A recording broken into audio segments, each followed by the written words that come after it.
Tasikmalaya, mari kita doa bersama di acara 212, semua pasti bahagia.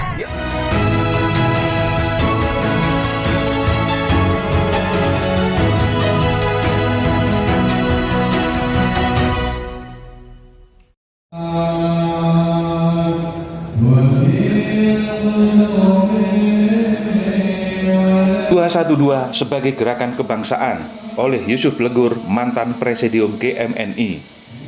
Saat para ulama, habib dan santri ikut berjuang melawan kolonialisme dan imperialisme di bumi Nusantara, kenapa kalian tidak sebut itu sebagai gerakan politik identitas? Ketika umat Islam mengumandangkan pakik merdeka dan takbir Allahu Akbar menjadi kekuatan spiritual dalam memperjuangkan kemerdekaan Indonesia, kenapa kalian tidak tuding itu sebagai Islam politik?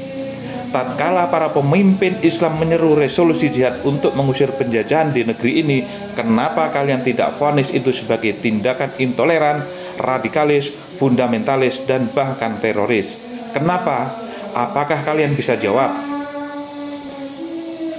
Lahir sebagai antitesa terhadap semua gangguan dan potensi konflik kebangsaan, gerakan 212 sesungguhnya menjaga sekaligus membentengi demokrasi dan konstitusi.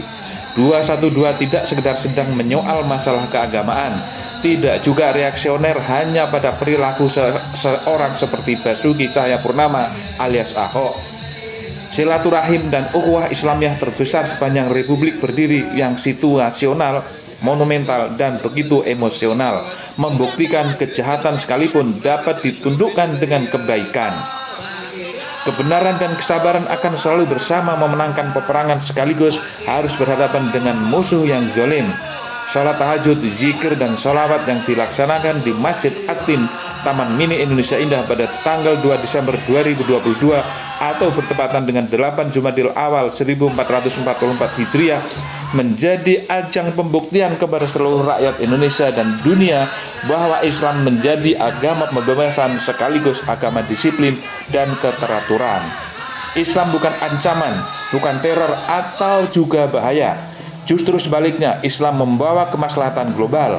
Refleksi dan evaluasi seperti itu mendorong 212 seperti telah menjadi representasi dari perwujudan syariat Islam yang penuh kasih sayang, menampilkan keteduhan dan kesejukan, serta menjamin keberlangsungan nilai-nilai universal dalam kehidupan dunia, kapanpun dan bagi siapapun. 212 bukanlah sekedar tanggal atau angka-angka. Ia juga bukan sekedar menjadi istilah atau perumpamaan sebuah organisasi atau komunitas. 212 telah menjadi spirit, 212 telah menjadi jiwa, 212 juga telah menjadi roh dari perjuangan umat Islam. 212 telah berhasil mengagregasi partikel-partikel bebas keumatan yang selama ini berkeliaran dalam aliran dan mazhab Islam. 212 telah mempersempit jarak di antara umat Islam ketika terjebak pada soal-soal NU atau Muhammadiyah dan lain sebagainya, struktural atau kultural, tradisional atau modern, hingga sampai pada terkait dengan persoalan teknis seperti dengan atau tanpa doa kunut misalnya. 212 telah membangun fondasi persatuan dan kesatuan umat Islam yang menopang bangunan kebangsaan Indonesia.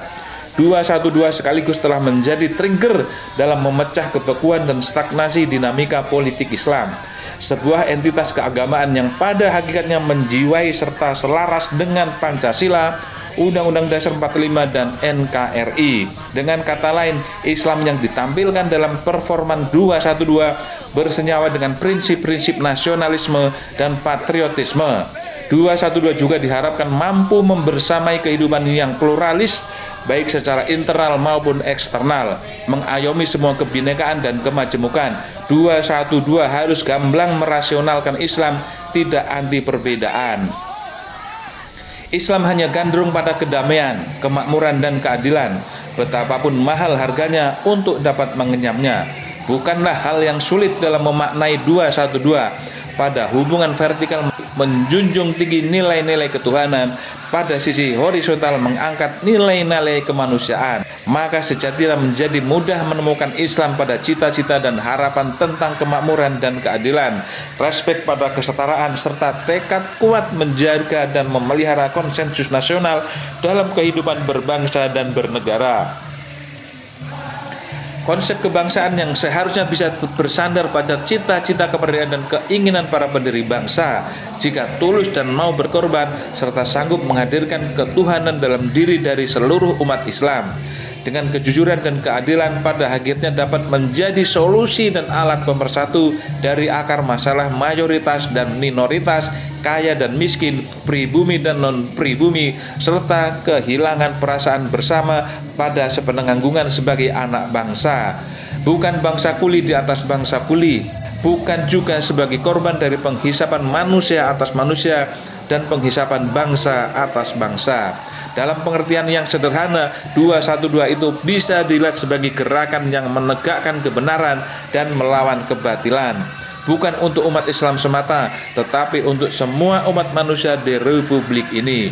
Jauh melewati batas suku, agama, ras, dan antar golongan, demi kedamaian, demi ketenangan, dan demi kehidupan bersama. Perspektif itu kemudian oleh 212 dengan segala tantangan dan hambatannya sedang berproses dan terus berlangsung, serta tak terbatas ruang dan waktu.